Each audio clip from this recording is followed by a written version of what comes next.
Again, I am Sandra Wick. I am the Post-Rock Extension District Crop Production Agent with K-State Research and Extension and with Post-Rock.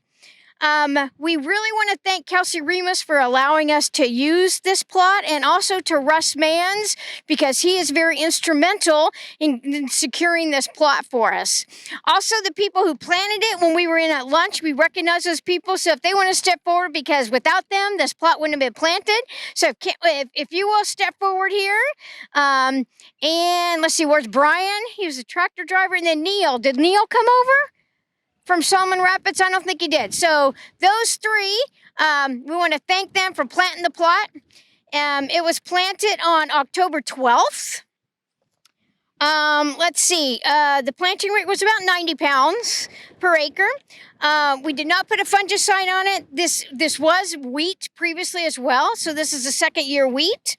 For herbicide, they put on about 4 ounces of Finesse and 6 ounces of the 2,4-D. And in the fall, they put on 90 pounds of anhydrous. So it's pretty standard there as far as what they put on. They did not, there goes my hat. They did not put a top dress of nitrogen on, I don't believe. Nope. So there was no fertilizer put on this fall or this spring. All of it was put on last fall. So any questions on that? Information on the field. Okay, also we'd like to recognize the sponsors that are on your front page. I know we have several of them here this afternoon, because without them, this plot tour, the wheat demonstration program would not be possible. So if you are part of the sponsors, if you'd step forward. I know we had Midway Co-op here. We have quite a few employees from Midway Co-op. We also have CPI. Sabrina Covey, and I think she is here with a couple of her interns, so we want to appreciate Sabrina. We also have with us Denton Lehman from Central Valley Ag. We also have with us Star Seed. So all of these people we want to thank for providing it. And we also have Polansky Seed, because they gave us some seed. So Pat is over here too from Polansky Seed. We also have Matt Keating here, and he is the AgriPro regional director or regional representative, regional seed dealer from Kearney, Nebraska. So I hope I didn't leave anybody out, but if I did, make sure that you look at the sponsors on the front page and thank them for doing that as well. Okay. Without any further ado, I'm going to bring Romulo up here and Kelsey up here. Kelsey Andersen Onofre is our plant pathologist from K-State Research and Extension. And Romulo Lollato is our wheat specialist from Kansas State, but he also does forages as well. So they're just going to team teach all these varieties. And if you can see, there's a lot of varieties here in the plots that we have here in the Post-Rock District. We have a Czech variety, which is AgriPro EverRock, about every 5 or 6. So if you want to take notes on your paper there, you're welcome. So AP EverRock, we released that a year ago, was the first big year release on that. How many have ever heard of Post-Rock? How many have ever heard of Everest? Well, there you go. That's Everest Post-Rock Cross. It's home is the central corridor of Kansas, from the Nebraska border down into north central Oklahoma. It's done very well. It's a very showy wheat. It's got good forage potential for those people that further south you go that are in a graze and grain situation, or some people that are just using it for forage if they're going into dairy operation or that type of situation. But it's excelled extremely well. As far west as we've had it last year was probably out to Pelco, and they had, I don't know, some whole field averages went 92 out there at Pelco, which that's as far west as we go, and far east, really the Flint Hills. So this is its backyard, and we're excited to bring that one to the table. We've got a lot of production out from here south into Oklahoma. That sheet I'm handing out there shows north central Oklahoma, and then the western shows western high plains. So we're kind of on the split here, but it's got EverRock in there, and it's got the key things as far as disease tolerance. If you have any questions, I'll be around here. They got a lot of varieties, so I'm not going to spend much time on them. Very good. Folks, moving up next there, we have a Doublestop CL Plus. That's a 2-gene Clearfield out of the Oklahoma State breeding program. Actually, Doublestop has been around for a while. Maybe we are pushing kind of the northern edge of where I tend to like to see Doublestop. It's been a really good variety out in south central Kansas, but really perhaps we're a little bit too far north for it. It's a medium tall variety, medium late in maturity as well. Excellent acid soil tolerance, probably one of the top there in terms of acid soils. Has a decent drought tolerance and so a fairly large footprint. But again, I think we're probably pushing the north end on Doublestop here. Doublestop is one that keeps its green leaf area fairly well, so very nice canopy hygiene on Doublestop there. But sometimes it seems like it looks really good, and then the combine comes around and it's about that middle of the pack. I think that can have to do with maturity, perhaps being a little bit on the late side of maturity, especially where it's mostly adapted down in south central part of the state. What about disease package there, Kelsey? Yeah, so Doublestop, it's a little bit out of its home here, but it's one that actually was reselected by the breeder down in Oklahoma. So a few years back, they went through, picked the best plant type, and kind of came out with a new and improved Doublestop with the same name, right? And when they did that, they were able to get slightly better stripe and leaf rust. So it's actually one that's holding up really well to stripe and leaf rust in Kansas, in our environment here. It's one that we've seen have better response to wheat streak mosaic than some others, especially in south central Kansas. So I mentioned they're having some wheat streak issues. That can be a bonus there. Kelsey, is there another, if they need the Clearfield genetics in there, is there a variety that would work here for like joining good grass, they're having trouble with? Yeah, so that Clearfield technology, that technology is for you to spray beyond herbicide, right? Try to go after some tough to control grassy weeds there. It's going to get you some broadleaf control as well. And as Sandra mentioned, probably jointed goat grass would be the biggest target there with the Clearfield technology. I would say that perhaps AP 503CL2 might be a good fit out here. Matt, what would you say? Or the 517? Which one would you rather see around here? 517.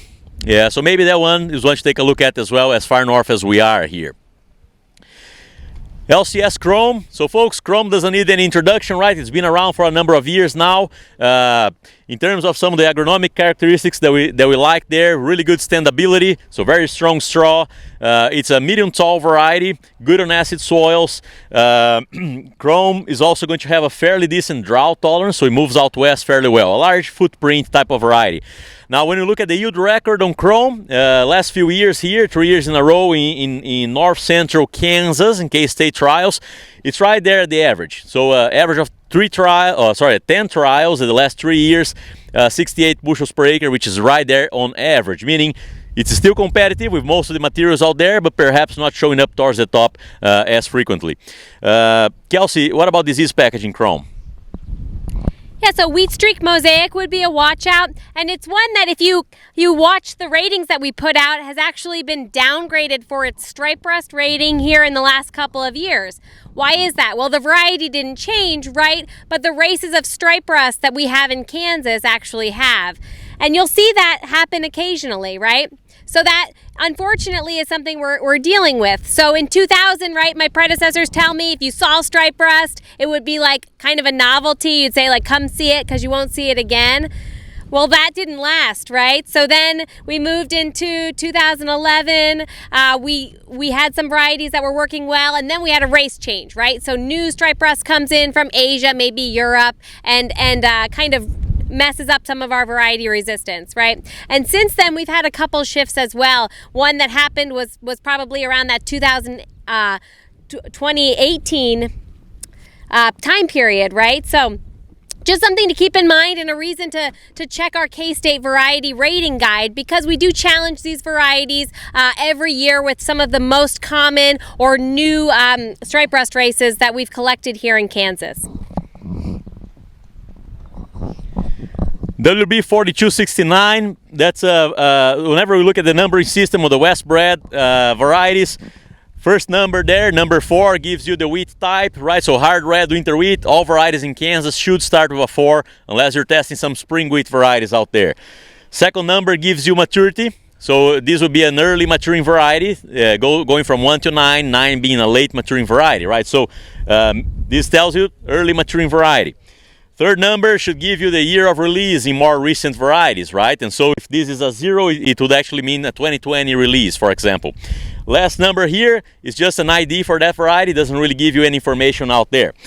So 4269 has been around for a little bit now. Actually, since 2017, we have some yield data on this variety. It has been a really solid performing variety for the central part of the state. I was just checking my notes here on north central Kansas. If we look at 3-year average, 2-year average, it has been towards that top third very consistently there across trials. Now, keep in mind here, with 4269, it's going to be a variety with a very high tillering potential, medium to medium short, really good standability as well. Where I see 4269 kind of performing the best in comparison to some other varieties is where we have some level of drought stress there in that April, early May time frame. It seems to just roll up its leaves very early, and that's a water saving strategy there, right? And so it's saving water to use later on. So under those mild stress conditions, 4269 has yielded quite well. Very high tillering potential here. So if you take a look, it has a bunch of small heads out there. That's where the yield's coming from on 4269. Intermediate on acid soil tolerance, so just keep that in mind. And probably one of the tools that we have in this lineup here for those acres after corn.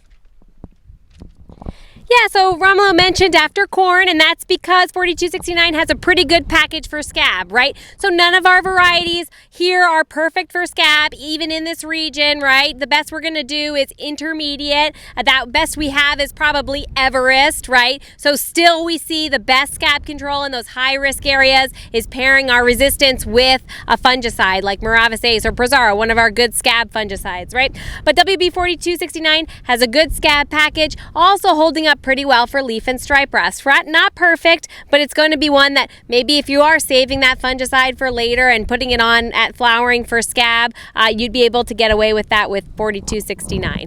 On the more susceptible side to wheat streak mosaic, LCS Link. So LCS Link, this was a collaboration between Lima Grain and University of Nebraska up there. So in terms of area of adaptation, probably I-70 and north, that's where we're looking at for Link. Yield record in K-State trials in these regions, so in the northern part of the state, it had a pretty solid yield in 2019 there. It seems like the performance went down a little bit in 2020 and went down a little bit again in 2021 there. So just keeping that in mind. Good straw strength, good winter hardiness as well, coming from that Nebraska background. Good milling and baking characteristics here on LCS Link. It will be more towards the late side of maturity, right? That's why we're kind of keeping it north of the I-70 there. But just keep that in mind, a late maturing variety. Do you have much on disease package for Link, Kelsey? Yeah, so like several of the varieties we'll talk about here, Link is more susceptible to intermediate for stripe rust, so that might be a watch out, right? You might need that flag leaf fungicide application, but more resistant to leaf rust. Also susceptible to wheat streak mosaic. So a couple of watch outs on Link here.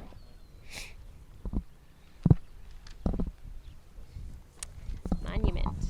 I'll keep this real brief. If you haven't planted Monument yet, you probably should have, or should. It's been the #1 hard red winter wheat in Kansas since 2019. It's probably at the peak of its product life cycle, and other new products coming out that are better than it. But it is our #1 mill and bake. It's performed extremely well in the central corridor. It's planted from Oklahoma to Montana. Its weak link is wheat streak. It's very good on acid soil. That's all I have to say about it.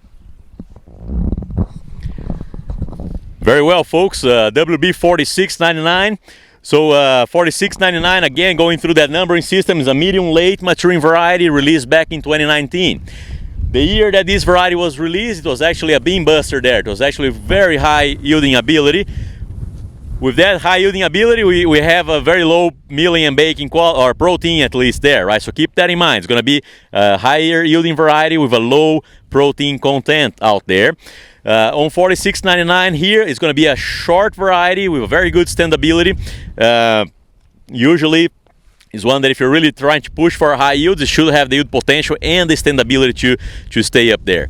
2020, it was also towards the top of the trials there. In 2021, it was more towards that average. But again, if you look at the 3-year average, it's been a very solid variety there, number 2 or 3 for this region of the state.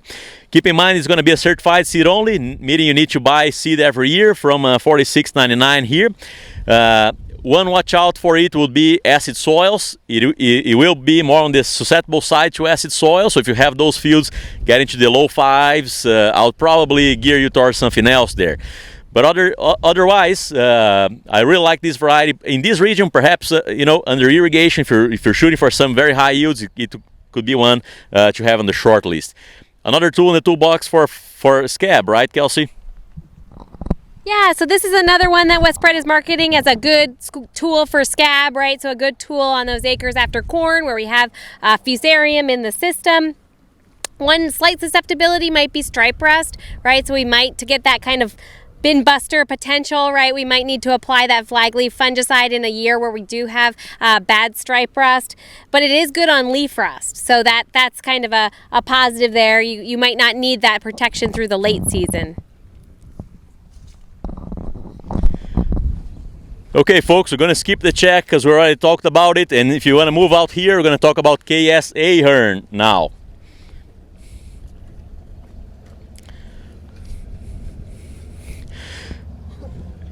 Okay, so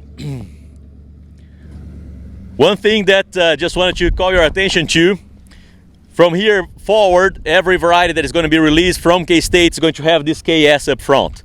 Right, so this is mostly a marketing tool just to facilitate for you guys identifying when it is a variety that was released by Kansas State University. So KS Ahearn was actually bred by the breeding program in Manhattan. It's on Ahearn's background here. We have Gallagher. Gallagher was a variety from Oklahoma State University. We also have Jagger. With that Gallagher background, in terms of yield potential, Ahearn has been doing quite well. Very high yield potential there. It is going to be more of a later maturing variety. Area of adaptation based on our preliminary data on this variety, it seems like as we move south in this central corridor, its relative performance to other varieties improves. So I think that probably out here we might be kind of on that northern edge of Ahearn here, and improving performance as we move south. Really good standability on Ahearn. It's going to be intermediate in terms of acid soils. Quality is going to be intermediate as well. So keep that in mind. New variety out there with those characteristics. Yeah, so Ahearn and several of these new K-State varieties that we'll talk about have good leaf rust resistance. So that's something our breeder, Alan Fritz, in Manhattan, has worked pretty hard on getting some more durable leaf rust resistance into these varieties. Probably just slightly weaker on the stripe rust side of things, right, like some of these other varieties, right? So you might need that early fungicide application in those years. Moderate susceptible to scab, right? So probably not the best option here for those acres after corn with high fusarium risk. But susceptible to wheat streak, right? So this is one that would probably go down pretty hard in those high risk wheat streak areas. Hey Romulo, should we mention KS Providence here? Do you think that would be one? I'm not sure that that's in the plot, but that might be one we should mention. In Beloit. Maybe you want to give some background on Providence there? Yeah, so there's a new K-State variety that should be released later this year that we're fairly excited with there. Its name is going to be KS Providence. Right now, if you want to take a look at preliminary yield data from it, the experimental number on it ends with 41-35. So that's a variety that, from my perspective, the main reason I've been excited about it is just yield. I mean, the yield performance that it has had across a very wide range of environments has been really nothing short than amazing there.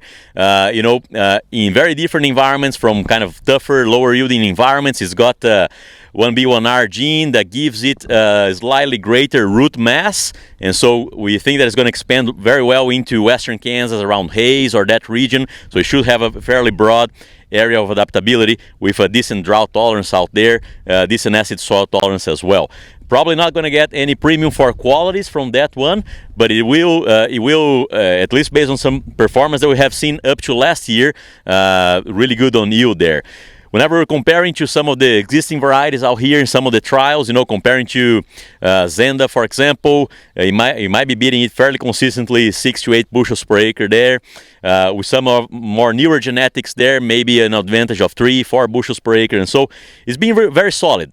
We're looking forward to see what's going to do this year with the dry conditions that we have had. But again, be taking a look at that. I think this is going to be a prime region for that variety, KS Providence. Very quick backstory there on that name. A few years back, there was a mistake in the agronomy farm there in Manhattan, where our breeder Alan Fritz, he had one of his nurseries, right, with thousands and thousands of lines, and there was just a herbicide misapplication there that toasted that nursery back a lot. Now, if you're thinking as a breeder there, a lot of those thousands of lines that you're looking at, you crossed them 12 years ago. Or you crossed them 11 years ago, or 10 years ago, right? That's how long it takes to release a variety. So that mistake cost the breeding program years back there. And so whenever he went down and see the size of the mistake that we were looking at, one of the only things that he was able to select there was this variety. And so he was like, okay, well, this is like a divine providence, right? Just that's kind of the reason why that's the name for the variety. So we're excited with that one. Take a look and see what's going to yield around here for you guys. But so far, it's been a pretty solid one. Yeah, so that's one that has durable leaf rust resistance. So our breeder worked really hard to put 2 or more genes together into that variety to give us some improved leaf rust. So that's really great. It might be one that will be kind of slipping on the stripe rust by the time it's released. So it would benefit to really watch that. It's a big yield gain to use that variety, right? But to watch it for that foliar fungicide application. So there'll be potentially a very limited amount of seed available this year, but it should be widely available next year. So fall of 23 is going to be widely available. That's my understanding. Is that your understanding too? Yeah. LCS Helix AX. So, folks, anytime that you see the AX in the back of the name of a variety, that tells you that variety is a coaxium variety, right? It has the oxygen trait to it. That's a different herbicide tolerance technology than what we were talking before with the Clearfield technology, right? Clearfield back there is going to be resistant to beyond herbicide. Coaxium varieties out here, it will be resistant to the aggressor herbicide. Now, aggressor is probably going to be slightly better there against feral rye, if you have problems with feral rye or with brome. Now, with the beyond up there, jointed goat grass, that's probably a little bit better on that technology. So again, just a different tool in the toolbox there. There are some stewardship things you need to keep in mind if you're using coaxium. For example, cannot plant coaxium variety in a given field more than 2 out of 4 years, right? It's up to you if you go back to back or if you go every other year. But again, cannot be more than 2 out of 4 years out there. And also, just make sure that you're following the labels in terms of volume of application, because it's kind of picky also in terms of when you apply it, how many days you have of growing for those weeds after application. We kind of need about 5 days of average temperatures above 40 there for the product to really do a good job there. So just make sure that you're by the label, and usually it's been a pretty good technology out there.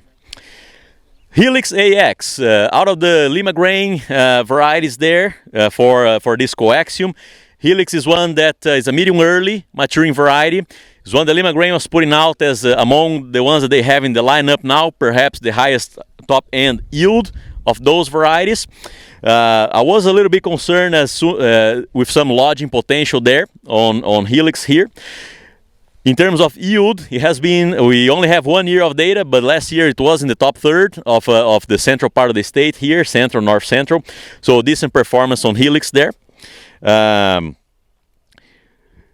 There's another one that we're going to talk a little bit down the line, LCS Atomic AX, that I think has been a little bit more consistent in terms of yield at least. So let's keep that in mind. What about this yeast package here, Kelsey?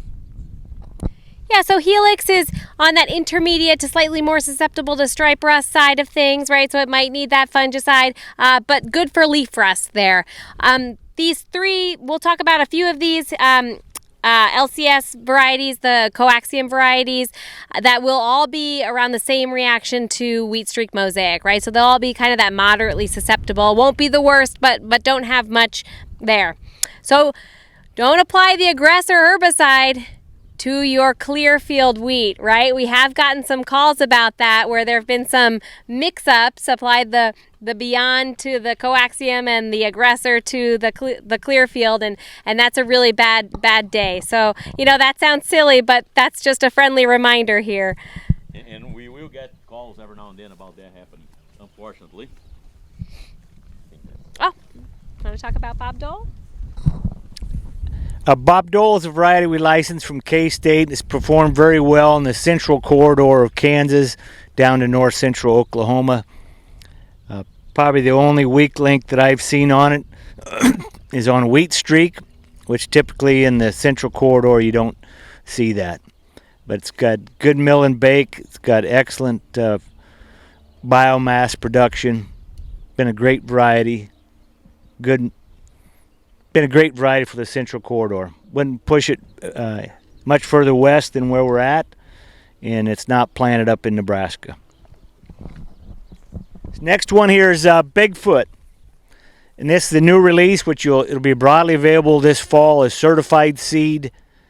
It is pedigree on it is half wolf by TAM 112 by a Colorado experimental. It's appropriately named for Bigfoot. It's been in our trials for 7 years, 8 states, 28 locations, from Texas clear up to Montana. So it reminds me much like Monuments, covers a big area and performed well. Dry land, you can put it under limited irrigation. It's a semi-dwarf, little better wheat streak package on it than Wolverine, and a little better on acid soil tolerance, and a little better on stripe rust than Wolverine. And the comments that we had a year ago from our production field, it threshed a little bit better than Wolverine. Excellent variety. We think it's going to be around for a long time.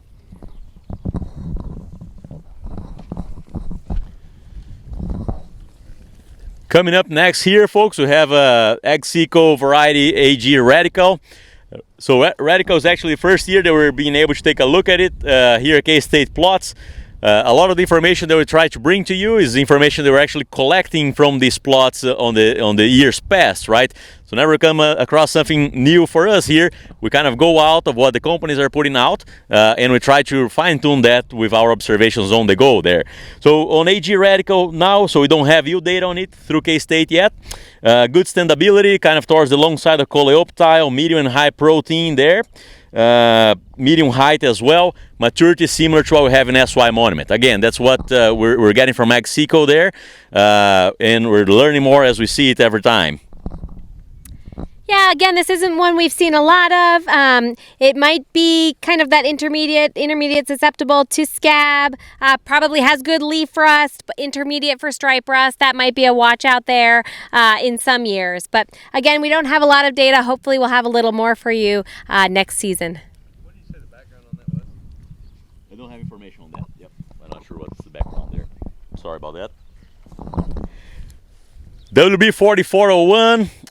Out of the lineup from Westbred in this plot, 4401 is probably the most recent one of them. 2020 release. Variety on this one is a medium early maturing variety. Within K-State trials, we have 1 year of data only, that 2021 year. And WB4401 in north central Kansas was actually the top yielding variety out of 5 trials that we had in Kansas, in this region here last year. So, whatever we can tell about 1 year of data, right, those 5 trials, 4401 was actually very solid there in terms of yield potential. It was topping out those trials. On 4401 here, it's going to be medium early maturing variety, medium in terms of height. Does put a good amount of forage early on. We came to expect some very high standability out of some of these West bred varieties.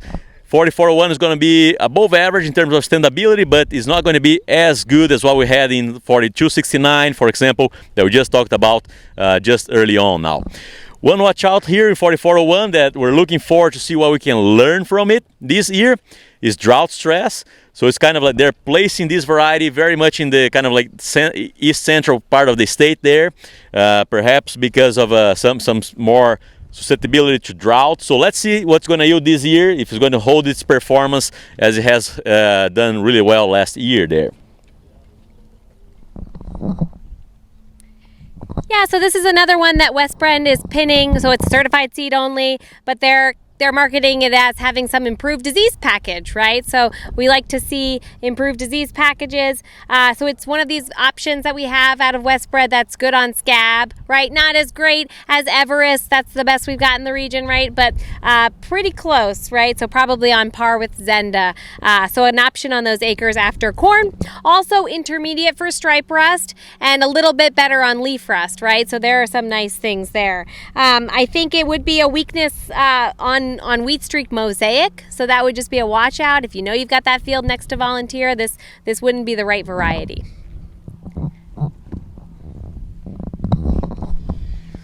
So Butler's Gold here, I will start off saying that we're probably too far north for this variety.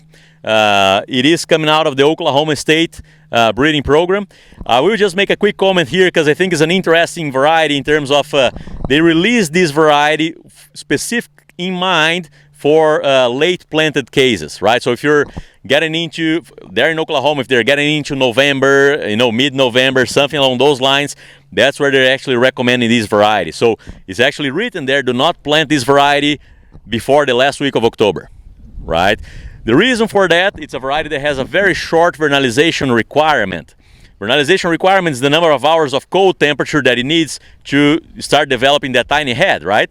And so most varieties are out here probably have anywhere from 6 to 8 weeks of vernalization requirement. So they need cold temperatures about 6 to 8 weeks before they take on reproductive. Butler's Gold, I wouldn't be surprised if you're looking at 4 weeks or something along those lines. So it's very short, meaning that it takes off. It's a very early maturing variety. So it can get exposed out to freeze damage if you're planting it too early, right? So that's a very specific variety. Probably adaptation is going to be more down into the perhaps south central Kansas and into Oklahoma for those late planted acres. LCS Valiant. Folks, so Valiant is a variety that was actually bred at UNL again, so University of Nebraska up there, but it was later released to Lima Grain. On Valiant here, I think one of the reasons they kind of released it out was because it was a medium early maturing variety, a little bit too early for Nebraska conditions, and Lima Grain perhaps had a larger footprint in terms of marketing there, so they brought it down to Kansas here and Oklahoma. Yield performance on Valiant, if we look about 3 years of data that we have had in this part of the state, is on that top third. So it has been holding up its yield fairly well in comparison to some of the other materials that we have out there. Medium early, maturing variety, really good straw strength, so standability is really good on Valiant here. One watch out will be acid soils. So it's going to be more on the susceptible side to acid soil, so just keep that in mind, right? And we may have some watch outs on the disease side as well, right, Kelsey?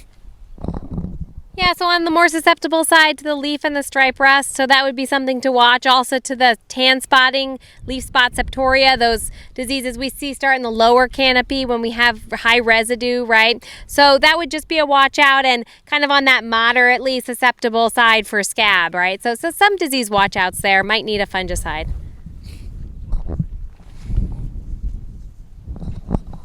Okay, we got Wolverine here. How many have planted Wolverine? Well, this Friday, this is the 4th full year out. It's a wolf background. It can be used for dry land or irrigated. Great top end yield potential, great straw strength. Weak link watch outs on it are stripe rust and low pH. I think wheat streak I mentioned it's above average. Probably the only key thing that I've heard people complain about it is it threshed hard. Yeah. No complaints on how it yielded or how it stood. So, which is interesting. Out of the last year was the third full year out, and that was the first time we had a comment on threshability, which I believe gets back to environment, because the further west we went where it was drier, we didn't see issues, or further north up into South Dakota. It's planted from Montana clear down south. Excellent variety. If you haven't planted, I'd encourage you to. LCS Photon AX. So another coaxium variety there out of the Lima Grain program. Photon AX is going to be probably more of your grazing variety within this coaxium lineup, right? So like a grazing grain type of variety out here. Maturity is going to be a medium maturity variety. Standability can have some issues, so straw strength is probably not the best out there. It's got kind of some T158 in the background, so it brings some good drought tolerance there. But again, it's a variety that standability can be a concern. Really good milling and baking quality. I think that on Photon here, those are the main characteristics. Again, kind of grazing grain type of variety with that T158 background, just a medium maturity and more prone to lodging than what we would like. Yeah, so one that, again, is on that moderately susceptible side for wheat streak. Not the worst, not the best that we've got here. More resistant to stripe rust, right? So it's one that we won't see as much stripe rust in, but we might see some leaf rust in those years that it's warm and wet, right? So just to watch out there for that leaf rust. So Pat's here from Polansky. Okay, yeah, absolutely. Yep.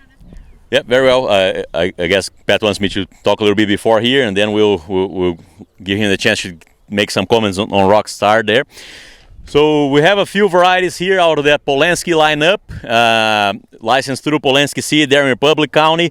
So Rockstar being one of them. Rockstar is going to be a medium maturing variety, really good standability out there. If you look at the yield record of Rockstar K-State trials in north central Kansas, last 3 years, it's been a pretty solid variety as well. So up there, very competitive with most of those highest yielding varieties that we're having so far. So it's definitely one that I'll have in the short list for this part of the state in terms of yield performance. One thing that I like about Rockstar, seems like anytime that we're doing some, just taking a closer look at that canopy and seeing how it's faring out there, it just seems to hold this leaf area very well. Just like what we were talking about Doublestop early on there, just like a canopy hygiene seems to be really high on this variety out here. Just like keeping the stems greener for a little bit longer. I think that's probably helping it in terms of yield potential. Let's see how it's going to fare this year with the dry conditions that we have had. But so far, the last 3 years, for this region, it has been a really strong variety. Any disease comments there? Yeah, so Rockstar is one we've seen that has a pretty good disease package, which is nice to see. So again, Romulo mentioned this canopy hygiene. So it's one that we've seen has a good reaction to those leaf spotting diseases, tan spot, septoria, staganospora, triticide blotch, the ones that survive in wheat residue and work their way up the canopy. We see that Rockstar holds up pretty well under those conditions, and we've seen that in our own observations. One that's holding up well for leaf rust and stripe rust, right? So we saw that last year, and that was pretty consistent in some of our testing as well. It's an option that could be considered after corn. I don't know if you feel the same way, but it's one that, we also ran through our head blight, our scab screening nursery last year, and is holding up really well. Maybe a slightly notch above where Everest is, but that puts it right on par with some of the west spread varieties that we've seen. So another kind of tool in the box on those acres after corn. Yes, thank you. I think you covered most things pretty well. Definitely very good on the Fusarium head blight. We entered it last year in every dryland K-State plot that was out there, as well as our other two varieties. And I don't think there's any company that entered all of the varieties like we did on the dryland. And so Rockstar last year, well, actually for a 2-year average, entered them in all the trials the year before. So for 24 test plots, K-State test plots, it averaged 107%.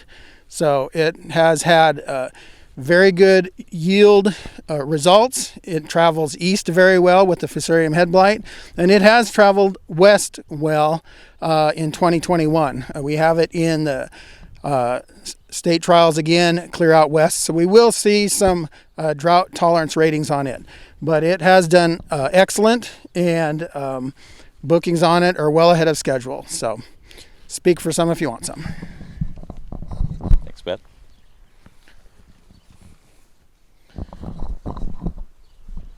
Matt, do you want to cover Roadrunner? Yep.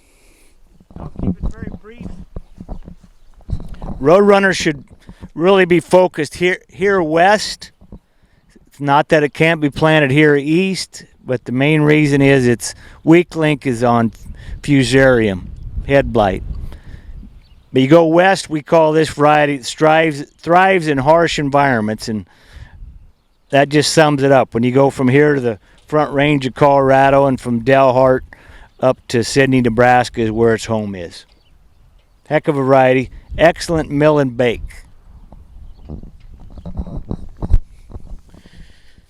Okay, folks, we've got WB Grainfield coming up next. We don't need to spend a lot of time on this one. It seems like it's kind of going down already, even though in this part of the state, I think it may still be a pretty solid variety there if you're willing to plant on a fungicide. Grainfield is going to be a medium maturity. It's perhaps medium late, depending on what you're comparing with there in this region here. Medium tall variety as well, though it doesn't look like it in this plot.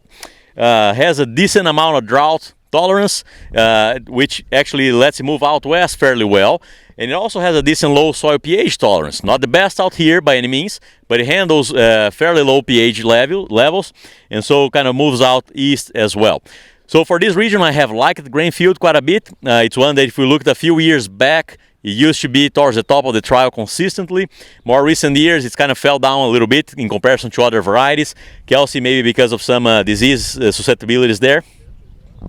Yeah, so quickly, Grainfield is on the more susceptible side to our rusts, our leaf and our stripe rust, right? I have this in some of my trials. I would say it responds well to a fungicide, especially when we do have stripe rust, right? So that would be a watch out here on the more susceptible side to wheat streak.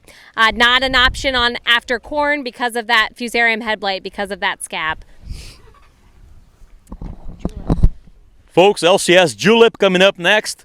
So Julep is a fairly new release out of Lima Grain. It has LCS mint on the background, and in fact what Lima Grain is putting it out as is a mint with an improved standability, right? A mint with an improved straw strength there. Maturity, fairly similar to what we used to have in mint on that medium late side of the pack. Good on acid soils and pretty decent on drought tolerance as well, with a similar area of adaptation than what we had in mint. Keep in mind, LCS Julep is going to be a certified seed-only variety.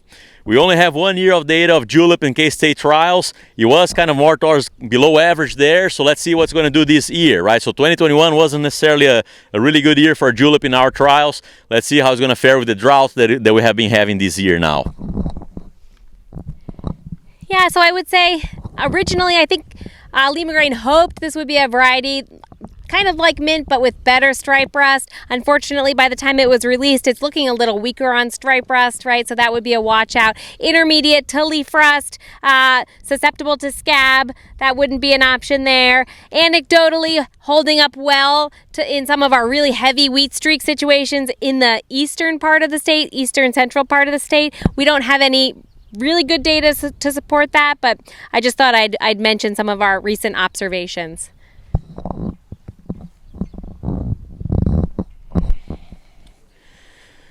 Okay, folks, KS Hatchett. These are released out of K-State out of 2 years back.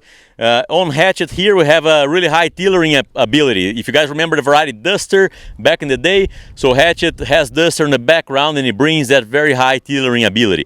Unfortunately, from Duster as well, it's a little bit more prone to leaning, right? So straw strength is not going to be the best out there, kind of coming from that Duster background. It also has Overly on the background, so Overly brings a really early maturity. So what we're looking for in this variety here, folks, if you combine that high tillering potential with an early maturity, we're really targeting those acres after soybeans, right? Where we're planting later, so you need that tillering ability.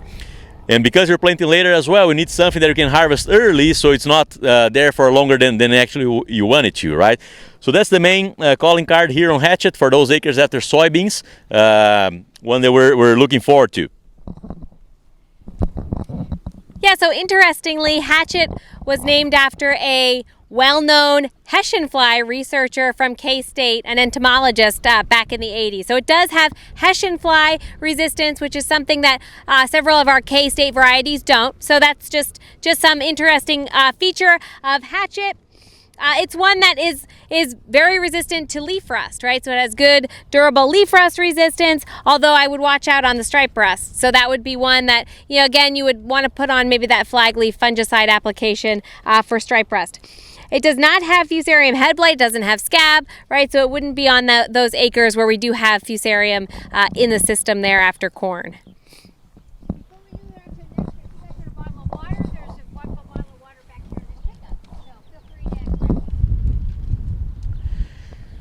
So there's actually a mistake on this sign here. This is not AP Atomic, it's actually LCS Atomic. So it's a Lima grain variety, not AgriPro, and it is a coaxium variety as well. So it's LCS Atomic AX.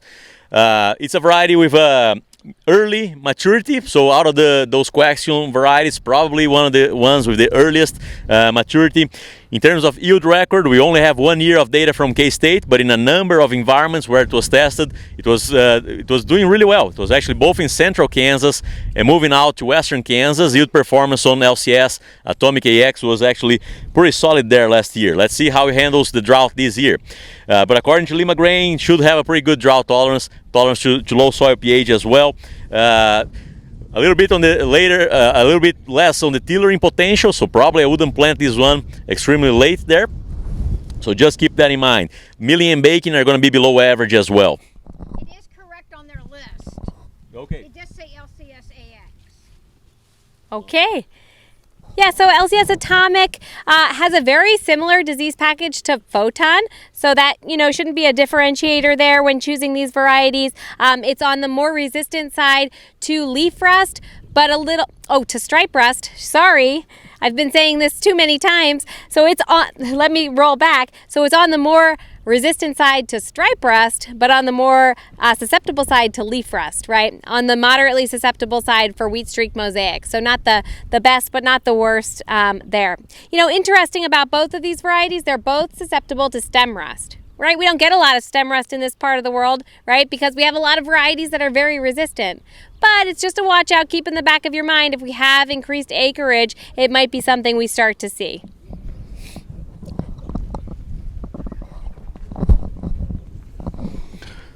So we probably don't need to talk about T158. It's been around for too many years, and here's probably not the area for us to plant that variety. KS Western Star here, folks.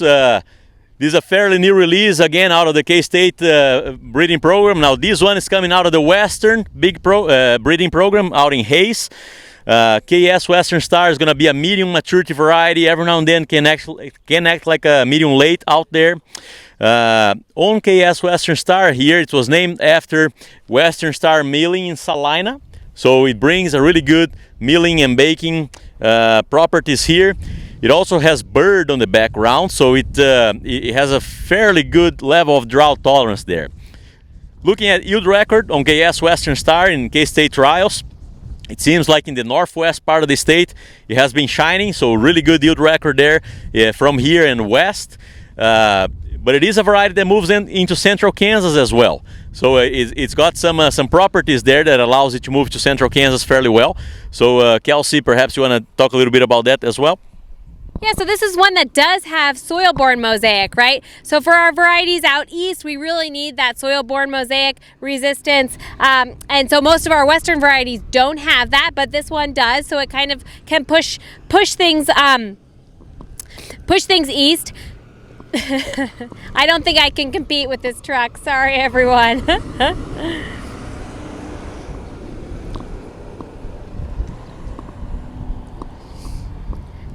I'm loud, but I'm not that loud. So Western Star is one of our options for Wheat Streak Mosaic. So when we're talking about Wheat Streak Mosaic, we have a few different buckets of varieties that we're talking about, right? Some have true resistance genes. So Western Star actually has a resistance gene that works against the curl mite itself, that virus, that mite that vectors. So that won't stop the mites, that won't stop disease if we have really high pressure, but it will slow down those mite populations. We have some other variety, and it's done really well, this variety, in places that do have issues with wheat streak. We'll talk about other varieties that we've mentioned that have just more of that tolerance, can kind of withstand the infection more. We don't know what their single gene, they don't have a single gene that we know about that's contributing to that. We'll also talk about some varieties that have a resistance gene to the actual virus itself, right? But this one actually has that resistance to the curl mite. One weakness would be on stripe rust. It's starting to downgrade a little on stripe rust, so just watch that and potentially plan for that fungicide application. Okay, we've got Paradise coming up next. So Paradise is a second variety out of those licensed through Polansky in Republic County out there. Paradise is going to be a medium early maturing variety. If we look at our yield data, within K-State at least, it's been a little bit more variable than what I like to see. So for example, last year it was on that top third in north central Kansas. Look a couple years back, it was more towards the middle. You add 2019 in the game, it was more towards the bottom. So at least within our data, it's been a little bit more variable there. So if for the same area of adaptation between Paradise and Rockstar, I'll definitely go, my personal opinion, with Rockstar there. But I haven't been able to necessarily pin down the reason for that variability in yield here.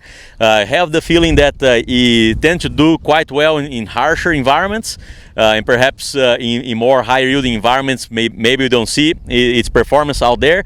But again, I haven't been able to pin down exactly why, and I'll welcome your opinion there as well, Pat, just because you see it a lot more than I do there. So. Yeah, if we lined it up side by side with Rockstar there, a similar disease package, but different in a couple ways. So it's holding up really well to leaf and stripe rust. I don't know if that's what you're seeing, but that's some of our observations. Maybe just a notch worse for tan spot and maybe a notch worse for scab, but still holding on pretty well for those. The nice part would be that leaf and stripe rust reaction. Once again, this variety is going to be pretty good rating for a low pH situation, so if you're in that type of a situation.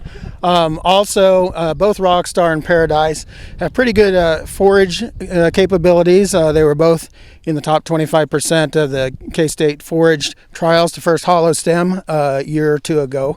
One thing you will notice about the Paradise is that it is going to be a tan colored variety, so you're going to be able to pick it out fairly easily. So when we first released this variety, I called the farmers that raised it in the first year in 2019. Some of their testimonials from the area.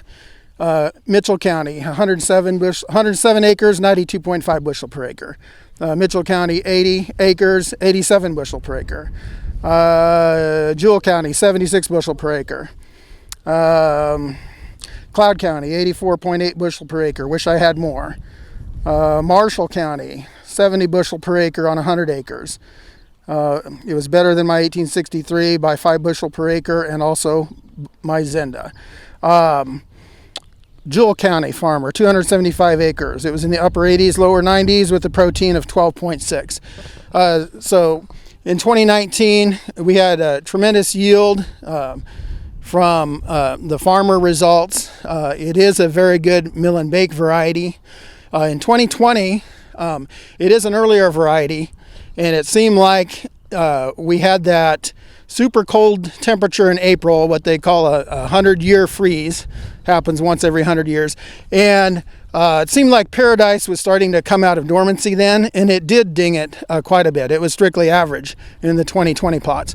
So I entered this variety in all of the dryland K-State plots last year. 16 locations, it averaged 105% across the entire state. So in 2021 it did great. We had excellent results from farmers in the 2019, and 2020 was average. So it's kind of what we've seen with it. It is very, very popular. designed for the central corridor. And so, of course, it's popular in north central Kansas, also very popular in south central Kansas. Book some if you want some. Thanks. Yeah, so probably that freeze stress could help explain some of the variability in the data there for us as well. So thanks for that, Pat. LCS Revere. So folks, Revere here is got T158 on the background, right? So in Revere, we're actually looking at a little bit improvement on soil pH as compared to T158. But maturity is going to be similar on that medium early side of maturity there. In terms of drought and heat stress, whenever you think of T158, it was on the earliest ones to just start dropping those leaves, right? And it looked really bad under drought and heat stress situations. But that was actually cashing in those resources, really going from the leaves to the grain. So we want to see if Revere is going to actually hold up to that performance as well. And I think that this year may be a good one for us to look at that.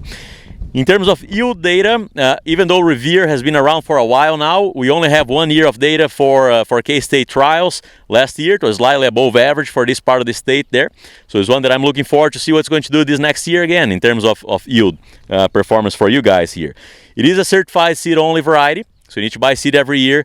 Milling and baking qualities are going to be on that below average category, so nothing to probably get a premium out of it here.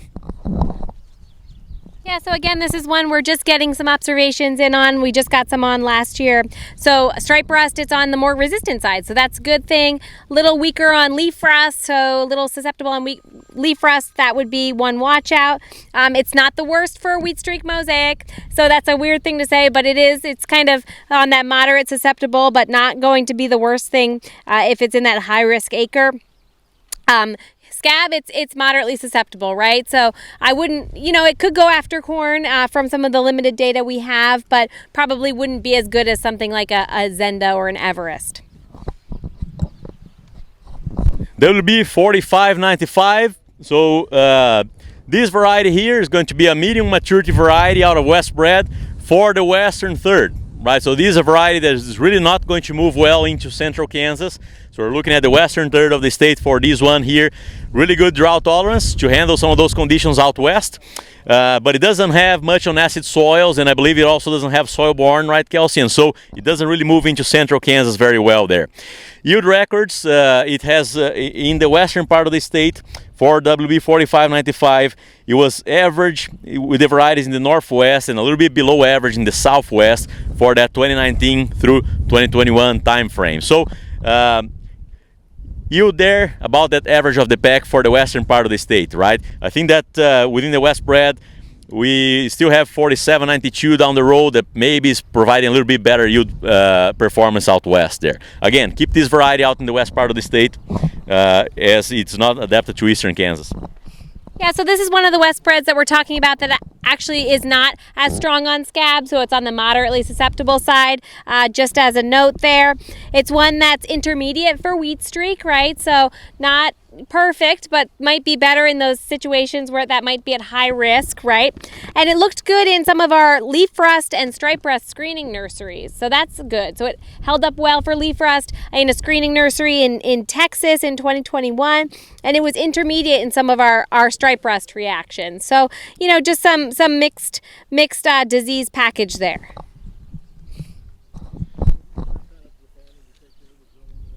Oh, I thought it was a question there. So, okay, folks, Zenda, it's been around for a while now, right? I think a 2016 or 2017 release out of K-State there in Manhattan. Whenever it was coming out, we were fairly excited with this one being that Everest replacement. Right now, it's got some age to it already. It's probably not showing up towards the top of the yields anymore. It's right there in that middle of the pack, but again, probably not keeping up with some of the higher yield potentials that we have out there. Still have some good characteristics there, good on acid soils. Standability is excellent on Zenda. It does have a high tillering potential. We're measuring that in a few locations across the state, and it puts a good amount of tillers out there. So there are some characteristics that we still like about Zenda, especially if you're going after corn, right, Kelsey?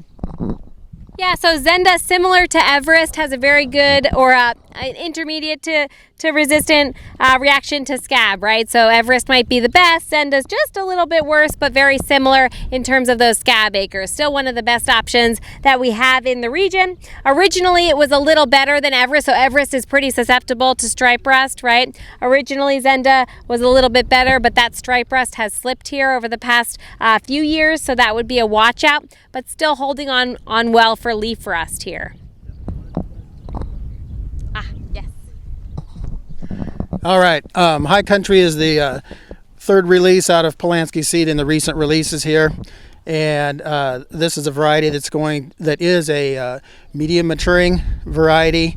It is appropriately named, so it is designed for the high western plains or the western third of Kansas. We entered it in every K-State trial again last year to see its fit. If you look on the disease packages of it and stuff, it looks like it would be a fit for the central corridor, and it would, but it would tend to be an average variety. It tends to shine more in the arid environments. It's got a good drought tolerance rating. It is weak on aluminum tolerance, so you wouldn't want to put it in a situation like that. In the K-State trials last year, it did win the Finney and the other western Kansas plot out there in the dryland plots. And so it did well out there. This will be its first big year of release for it. And also I do have pamphlets on all the current disease ratings and suggested areas of use for our varieties if anybody wants them. Thanks, Pat. 15 minutes. Okay, we'll hurry up here. We have a check, so we can skip one there. Very well, folks. KS Dallas coming up next. So KS Dallas is out of our Hayes breeding program. So out of the two breeding programs in Manhattan, this one is coming from that Hayes breeding program. It's going to be a variety more adapted to western Kansas, right? So keeping that in mind, not a central Kansas variety, really more of a western one. Good milling and baking properties here on KS Dallas. Good yield record out in the western part of the state. Again, not moving east on KS Dallas here. Average straw. So, I mean, straw strength can be a concern here every now and then. But I think whenever we look at that, KS Dallas maturity is going to be a medium one. The main selling point or the main characteristics that we have in Dallas here is about wheat streak mosaic. So I'll turn it on to Kelsey here and she can cover that for us. Yeah, that would be one of the strong points of Dallas here. So it has that gene. We were talking about those different types of resistance, but this has a gene called WSM2. It's actual resistance to the virus itself. And what's different from some of its predecessors is that some of the other varieties, the older varieties that had WSM2, that WSM2 gene, it turns off around 65 degrees typically. So it stops working. You can get infections, that type of thing. Dallas has resistance that actually goes up to 70 degrees. It might not seem like a lot, but it could buy maybe a couple more weeks of protection in the fall or in the spring to some of those mite infections. So again, Dallas is a tool that would be a good option in those areas that are higher risk. Again, it's one that's intermediate for stripe rust. That might just be a small watch out there if you really want to maximize yield. Do you want to talk about mint here, or should we probably skip mint? Skip mint? It's getting a little older and go to 4792. Very well, folks. WB 4792. This is going to be a medium late maturing variety out of Westbred, released back in 2019. When it was released in 2019, it had an excellent yield record out in the western part of the state. Moving it now 2020 and 2021, it still had decent performance there. Tends to be a better performing variety in the southwest part of the state as compared to the northwest part of the state. It does have Danby on the background, Winterhawk, and then some CIMIT experimentals there. So that Winterhawk brings it a really good standability on this variety here. So it's probably one that we should have no issues there with standability. Just like Pat was mentioning on that April freeze of 2020, this one is one that got dinged back then as well. So even though it's a medium late maturity for heading, it seems to come out kind of fairly early there in that spring green up. So this variety in our Phillips County actually got dinged pretty bad with that April freeze out of 2020 there. Baking is going to be below average, but really good drought stress, really good standability, more of that western variety. So if you're looking for that, this one to have on the short list. CSO, certified seed only. Yeah, so this is one I'd watch out. It's susceptible to soil-borne mosaic virus, so any further east than this, that might be a worry. Also susceptible to scab, right? So not an option after corn, but it's one that's held up well for leaf rust. It would just be a watch out on the stripe rust, so kind of moving into that more susceptible side for stripe rust. We've had some mixed results for wheat streak mosaic, so it's one that won't go down as much as some of our other varieties. It doesn't have any of those known genes that we've talked about, but it seems to hold up well under certain situations when there's a bad wheat streak infection. LCS Steel AX, so the fourth coaxium variety that we have in the lineup here out of the Lima grain again. Folks, if you've worked with LCS Chrome in the past, that I think we talked about there in the beginning, Steel AX is essentially kind of like that same background of Chrome, but with that coaxium trait, right? Good standability, decent drought tolerance as well, moves well into western Kansas there, does okay in those acid soil conditions, but again has that coaxium technology. Just like Chrome, it's going to be a late maturing variety, right? So just keep that in mind. It's going to be a fairly late variety out here. So out of the coaxium varieties that we've measured, that we talked about, Steel AX probably the latest one out there. Very good standability though, and late heading and late first hollow stem. So steel does have the soil-borne mosaic, right? So it can be used kind of here in east. It has a great reaction to leaf rust. Lima grain suggesting that it's good on scab. We haven't really seen that in our own data, but take note that that's kind of what's on the spec sheet here. Although I think the Lima grain breeder said it's steel, not stainless steel, so it might rust, right? So we just might see some additional stripe rust on this variety. I can tell that Kelsey loved that joke. I mean, but it's a good one. Yeah, I mean it's. Is there anyone from Heartland Genetics here? Do you want to talk about HG Force? Because I haven't seen this one that much, so I'd appreciate if you can share something. You do such a good job. You should have just kept talking. But anyway, it's one we did license. We released it last year. It was our first big year out. It's a medium maturity wheat. It's a very upright plant. It's got excellent standability and winter hardiness. It's good on leaf rust, somewhat on stripe rust, and some kind of moderate on soil-borne mosaic. So it's just a good all-around. It's got a good fit for this part of the country. I did get a lot of it out last year, and so far so good on it. First of all, I'd like to especially thank our sponsors for today's lunch. Solomon Rapid Seed, which we have Russ Mans here, and Midway Co-op, and I don't know where all the there's Ron Renberg over there. I'm sorry, what is your name? Tanner Gasker. Okay, Gasker. So actually, he's the one that kind of helped plant the plot too, and we'll tell you a little bit more about that too. Brian Mans is here too, and he drove the tractor when we planted it. And then, and what is your name? I forgot. Neil from Solomon Rapid Seed. They're the troopers that helped plant that plot as well. So we truly, truly appreciate it. Is Kelsey here? Kelsey Remus, our cooperator, he did not make it today, but this is the third year that we've done the plot, so we really appreciate him as well. So look on the front of your little packet that we have here for you. There's all the sponsors listed down there. So we especially want to thank them as well. Is Star Seed here? Nope. Okay, but we really want to recognize, I know Midway Co-op is here, Central Valley Ag, Denton is here. And so there's a lot of others on here as well that are listed. So we truly, truly appreciate all the sponsors for making this happen as well. So we're going to give you a little update here, just a little bit before we go out in the Kansas wind. But we truly, truly appreciate and the blessing from the moisture that we've had here recently. It was probably 3 or 4 weeks ago. We were in a pretty severe drought here, but Mother Nature has helped us out. We've gotten anywhere that I've heard in the last 2 or 3 weeks, 2 inches to some up over 5 inches of rainfall. So that's probably why we have some of the producers here with us today, because it's too wet to be in the field. So I know you're a little bit behind on planting, but having my mud boots on today is a good problem to have with the mud that we have here. So I'm going to introduce some of our speakers that we're going to have on the tour today. We have with us Dr. Romulo Lollato.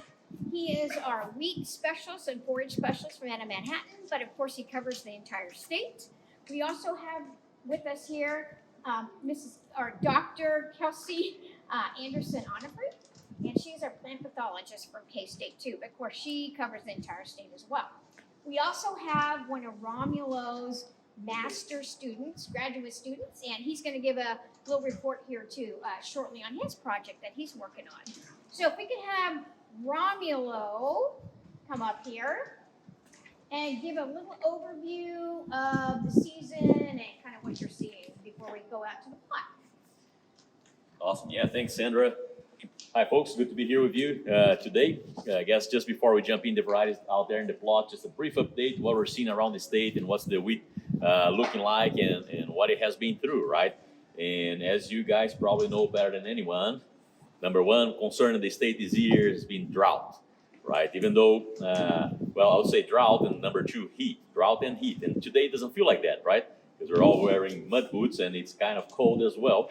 But looking at the entire crop season there, drought stress being the number one really yield limiting factor to our crop this year. Actually, if we draw a line more or less from this, I mean, Smith County and west there, things are, it gets ugly in a hurry as we're driving west. Actually, a couple weeks back when we were doing the wheat quality tour, up to that Smith County line more or less, we were getting into some pretty decent crops. And as we started getting west and towards the northern, you know, more and more we're seeing a lot of fields that were just 12 to 14 inches tall and going through flowering at that very shortened height there. So really, that western third of the state going through very severe drought stress. It gets worse as we go to southwest. So southwest of Finney County, in that region, it gets really worse in a hurry there. So a lot of crop abandonment going on out there as well. You know, I've heard of crops that got 1 inch since they were planted of moisture, and you can already imagine what that does to the crop, right? And so drought stress being number one concern in the state this year, a lot of crops being lost to that. To make that a little bit worse then, if we think back in the fall, for the most part, we had good conditions for crop emergence, right? So in western Kansas, they had a fairly early rainfall there, mid-September. A lot of guys actually got planting that early because they had moisture. Towards the central part of the state, we had just like rainfall kind of scattered across the fall. So we never really ran into any issues of like just crops that didn't emerge until the spring or for the most part of the state at least. Now, with that fairly early planting date, combined with the fall that was slightly warm, there was a lot of biomass being produced. Some of our biomass trials near Hutchinson there, we measured up to 3,500 pounds of dry matter per acre. That's a lot of forage for the wheat to be putting out there. To give you a perspective there, many years we're measuring 1,200, 1,500 pounds of dry matter, and this year we got up to 3,500. So almost 3 times, 2.5, 3 times the normal amount of forage that the crop usually puts out. So all that forage uses more water as well, right? So that's, as we went into the winter and spring that were just so dry up to just like this week here, that was really a concern. That big crop using more water than a normal crop would use and hurting our yields even a little bit longer. Winter was below average in terms of temperature, right? And so January, February, and March for the most of the state were actually below average. April, we're catching up in terms of coming close to the average again. But then that below average temperature, it actually made the crop slow down in development. It was just kind of hanging in and kind of waiting on conditions to actually start growing. We, at one point in time, were estimating 3 to 4 weeks behind as we're usually where the crop should be in a normal day there, in a normal year, sorry. Now, May came around, and with those first couple weeks of May, a lot of days above 90, right, that we were just getting, especially south central, southwest Kansas, we were getting those temperatures above 90, fairly consistent. So the crop really tried to catch up and just accelerated in development, and probably that hurt our yields as well. We all know if we have a nice long filling period there, that's what drives our yields, and this year you had to rush through that flowering and beginning of rain filling as well. So I'm thinking that that's going to take a little bit of a toll on our yields too. And we're seeing that in terms of whiteheads, kind of whiteheads showing up throughout the state. They are both from freeze damage. It's a little bit more random pattern in the field, right? Perhaps just a third of the head has been taken off by freeze or the bottom, and so it's a little bit more random pattern in the field. Some heads trapped in the boot, but we're seeing a lot of white heads this year as well due to heat stress. And the way that they look like is actually kind of the entire head actually turning white, and into the tiller that produced the head as well, turning white as well. So just like some tiller abortion because of that heat stress that we had a couple of weeks back. So guys, that's a brief overview of what we're seeing around the state this year there. So just like that warm fall with a lot of biomass, cold winter, delaying crop development, and then a bit of freeze damage there, and just the crop hurrying up to catch up with that heat stress. These rains here, absolutely for you guys, and up north and west, it's going to help the crop quite a bit. As we move south, the crop is further along enough that if we're getting too close to the border of Oklahoma, probably it's not going to do much to the crop there because we're well into the Dole stages of development already. So the crop here, just earlier this morning, we were looking at it's still half berry or 3/3 of a berry, 3/4 of a berry there. So for the most part, should still help put some best weight and hopefully help maintain the yield potential that we have out there. Folks, I didn't say anything about diseases, right? We have Kelsey Andersen Onofre here with us, and perhaps Kelsey, you want to give an update of what we're seeing around the state in terms of diseases? Yeah, sure. Thank you. Yeah, so hey everyone, nice to see you all today. I'll give a little update on what we're seeing disease-wise throughout the state, a little bit of what we're seeing, and actually a little bit of what we're maybe not seeing and why, right? So I'll start out with some of the ones that are kind of on the top of our mind, especially if we're gonna make that fungicide application, and that's our rusts, right? So this year has been probably a way below average stripe rust year, right? So that's some good news for us here. Now, why is that, right? We can start kind of tracing that back to what happened actually in Texas in the fall. So, believe it or not, we actually looked to Texas to tell us what stripe rust conditions are going to be like in the Great Plains during the spring season, right? So this fall, conditions were dry, probably a little too warm there in Texas for stripe rust to really take off, right? So what does that mean? That means the cloud of spores that made its way to Oklahoma and then to us here in Kansas was a lot smaller, right? So we had lower inoculum. That's a good thing. And then, well, it was, like Romulo mentioned, it was just dry, right, in our springtime period. So I don't think anyone can deny that. We were dry, and stripe rust, unlike some of our other diseases, really likes that wet canopy, really likes that extended cool period. Actually, conditions that are really good for wheat are also really good for stripe rust, right? So we didn't have that. Then when we did get some moisture in May, in early May, what happened?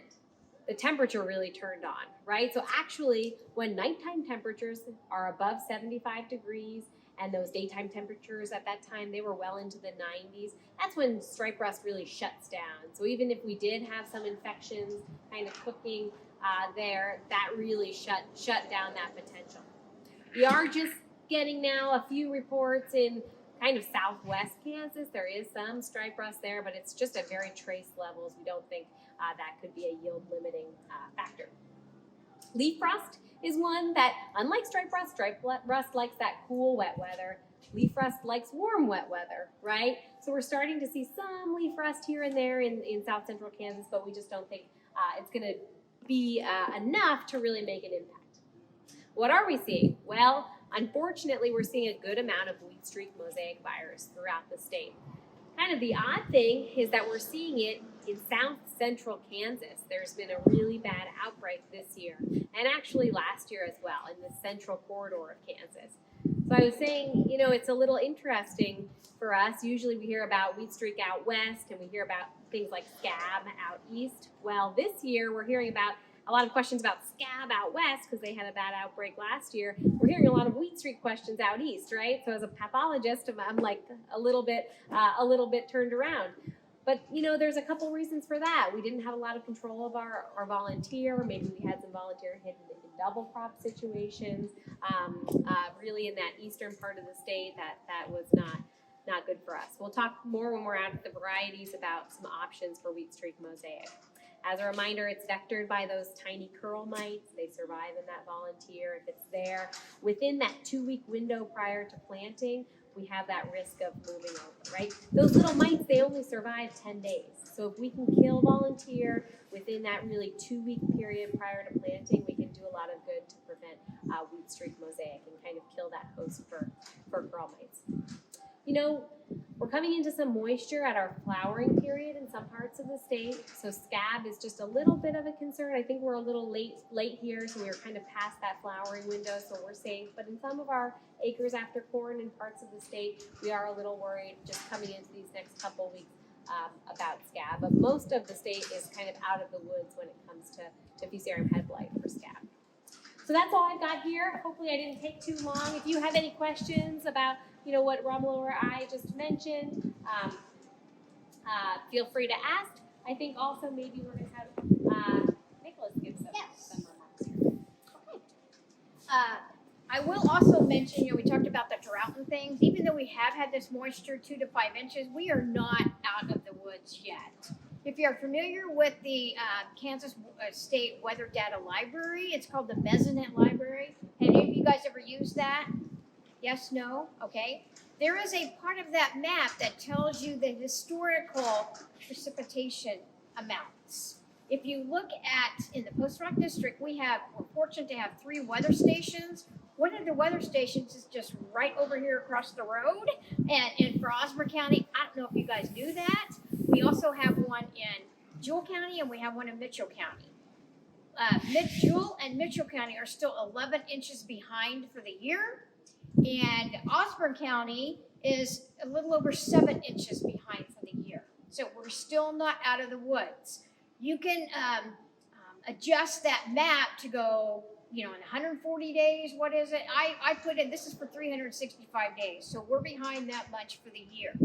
So you can really track that to see kind of where we are. So I just wanted to mention that.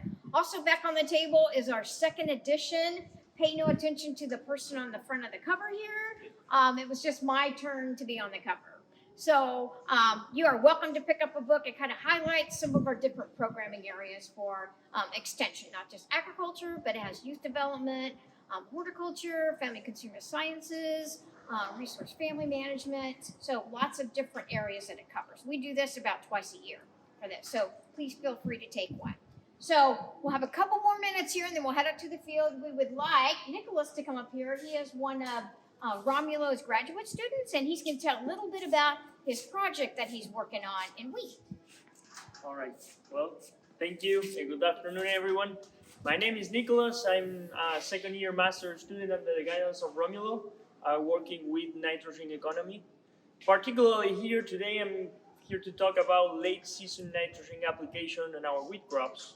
And we've been conducting research on multiple wheat crops across the world, not necessarily in the US, accounting for what's the impact of applying nitrogen late in the season on grain quality and quantity. Grain, and being related to that, grain protein concentration and grain yield. So what we mean about late season nitrogen applications, we refer to that when we spray or apply nitrogen to our wheat crops on or after flag leaf emergence until full anthesis, right? So in that period of time, what's the impact of applying nitrogen, particularly in grain quality and quantity? And for that, we conducted research, right? We retrieved information from public scientific from scientific publications that were published in different journals, comparing 2 different crops. It was a crop that received that late season nitrogen versus a crop that received the same management that the one that was sprayed with the late season nitrogen, right? So we were just comparing 2 crops that were very similarly managed, with the only difference that one was receiving late season nitrogen application. What we found was that that late season nitrogen application didn't have a significant impact on grain yield, and that was pretty much consistent across different kind of environments in the US, in Europe, in China, in Southern America, even in Australia. Grain season nitrogen applications had a significant positive effect on grain protein concentration of about, on average, 0.7%. That means that on average, we can expect that late season nitrogen can increase grain protein concentration of 0.7%. However, those effects were pretty much heterogeneous and depend upon the different management practice that we can handle for making that protein concentration go even higher, but also on the environmental condition that that crop is growing. Particularly here, some highlights. A major driver of that protein response to that late season nitrogen application is the early season nitrogen rate that we are applying to our crop and the late season nitrogen rate. So both rates are very important in whether the crop's going to experience a protein response or not to that late season nitrogen application. A high early season nitrogen rate would, I would expect a plant to be in a pretty good nitrogen status, meaning that if I apply late season nitrogen after a high early season nitrogen rate, the protein concentration is going to be lower. And as you guys can expect, as we increase late season nitrogen rate, also in our studies, that grain protein concentration was even higher. Another thing to highlight, what we've seen, late season nitrogen was most efficiently improving grain protein concentration of higher yielding environments, meaning that those environments in which we have a huge amount of grains there that were wandering and with a lot of hunger of pulling nitrogen were the ones that grain protein concentration was higher. So overall, yeah, targeted applications of nitrogen late in the season should be focused on higher yielding crops, considering early season nitrogen rate and also the rate that we are applying late in the season. So maybe it's just to drop some thoughts here, some measurements of plant nitrogen status at the moment of application and considering the crop yield potential might be nice to properly address those late season nitrogen applications to enhance grain protein concentration. If you have any questions, I'll be around and be happy to take them. What rate did you go on late season? So, thank you for your question. That's a very good question. We explore a huge amount of rates. This was not necessarily a particular experiment conducted in Kansas. As I mentioned before, we summarize information from different experiments across the globe. The rates they were testing, it can go from even, it would be, well, you need to kind of translate those units, but maybe Romulo can help me, like 1 kilogram of nectar would be... Pounds per acre is very similar to kilos per hectare. All right, so it would be more or less going from 1 pound per acre up to 50 pounds per acre, in that range. And that's, yeah, so we see that effect of like, not necessarily the effect of the late season nitrogen rate, but also the effect of what's the crop nitrogen nutrition at the moment that we are applying, trying to know that, understand what's the impact of the early season nitrogen rate that we are applying, what's the impact and whether we're going to see response to that late rate or not. Now, just a quick comment. This is not always foliar, right? So sometimes some of those higher rates, they're not necessarily applied foliarly, but as urea or something like these, right? Otherwise, you'd expect perhaps a leaf burn that high with foliar application. So there was a range in sources as well that they were exploring, right? Yeah. Higher rate late, higher rate. Pretty much that's what you were showing there, right? The bigger the proportion of nitrogen you're putting late in that season, the higher the response protein that you were finding. What's late? What's late? So lates are those applications that are applied from flag leaf immersions and onwards until I would say the end of antithesis, and that's the range that we evaluated. How much crop damage do you do? And crop damage, well, we haven't measured crop damage. We haven't done measure, like just to give you a number.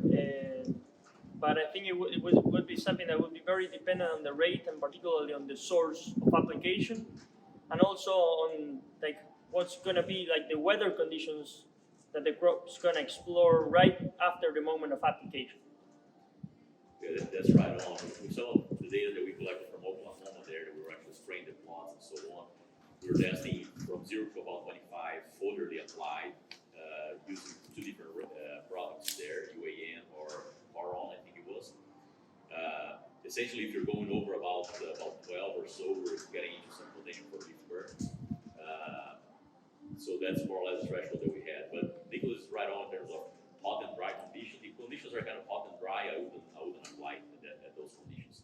You have a higher chance of getting into some leaf damage from. We didn't try dry fertilizer at that late in the season.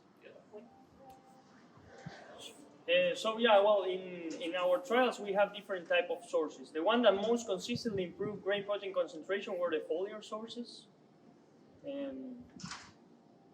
Yeah. But as you can see from different trials, you can even still see improvements in grain protein concentration even applying ammonium nitrate or urea sources, not necessarily foliars. But yeah, it should be on the eye of whoever's taking care of that decision, like to take into considerations what's going to be the weather conditions in the next week of application or right after application to maximize efficiency of that source that's being used.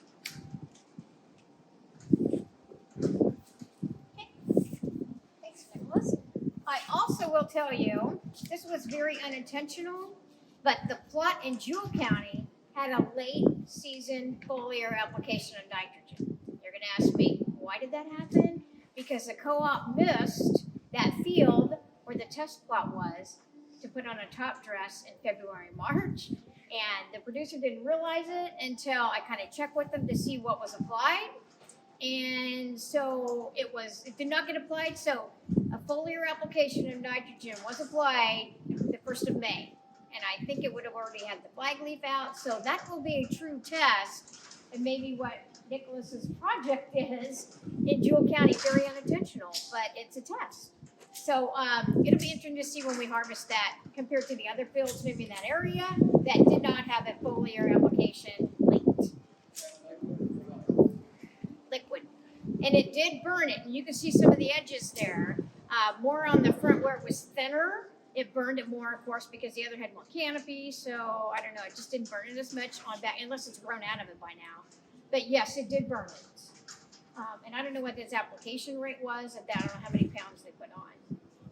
I think it's in the handout there. How many pounds? It would be under the Jewel County plot, so you can see that. The last person that I need to introduce is Shannon Rogers.